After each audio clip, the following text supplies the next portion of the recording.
GST విధానంలో కొత్త తరం సంస్కరణలకు రంగం సిద్ధమైంది. రేపటి నుంచి 2 రోజుల పాటు జరిగే కౌన్సిల్ సమావేశంపై అందరి దృష్టి ఉంది. సామాన్యులు, చిరు వ్యాపారులపై భారం తగ్గించేలా జీఎస్టీ మండలి కీలక నిర్ణయాలు తీసుకోనుంది. దీపావళి కానుకగా ఈ కొత్త విధానాన్ని అమల్లోకి తీసుకొచ్చేందుకు సన్నాహాలు చేస్తున్నట్టు ప్రధాని మోదీ ఎర్రకోట నుంచి ప్రకటించారు.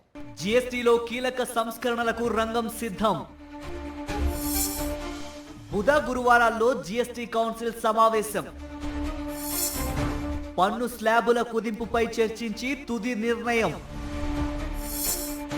సామాన్యులు, చిరు వ్యాపారులకు బిగ్ రిలీఫ్ దక్కే ఛాన్స్.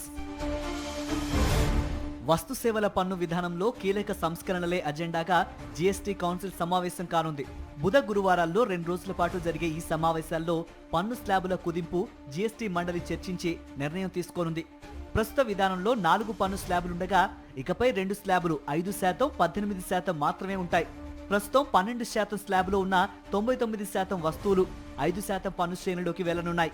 అదేవిధంగా ప్రస్తుతం 28% పన్ను స్లాబులో ఉన్న వస్తు సేవల్లో 90%, 18% పన్ను రేటుకు మారనున్నాయి.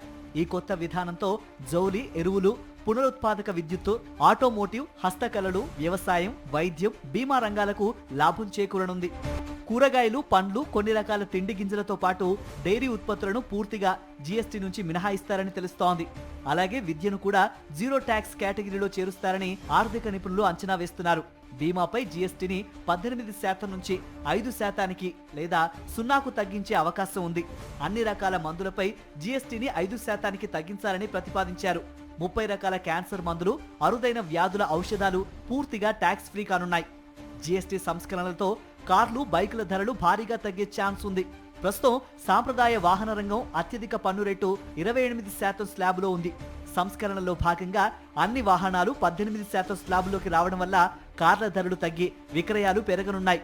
ఈ జీఎస్టీ సంస్కరణలతో పాటు ఇటీవలి ఆదాయపు పన్ను కోతలతో కలిపి 5.31 లక్షల కోట్ల మేర వినియోగం పెరగవచ్చునని ఎస్బీఐ రీసెర్చ్ నివేదిక వెల్లడించింది. ట్రంప్ టారిఫ్ ప్రభావాన్ని ఇది కొంత మేరకు భర్తీ చేస్తుందని ఆర్థిక నిపుణులు అంచనా వేస్తున్నారు. అయితే జీఎస్టీ సంస్కరణలతో పాటు రాష్ట్రాలకు జరిగే నష్టాన్ని భర్తీ చేయాలని సౌత్ స్టేట్స్ కోరుతున్నాయి. దీనిపైన జీఎస్టీ కౌన్సిల్ సమావేశంలో చర్చించనున్నారు.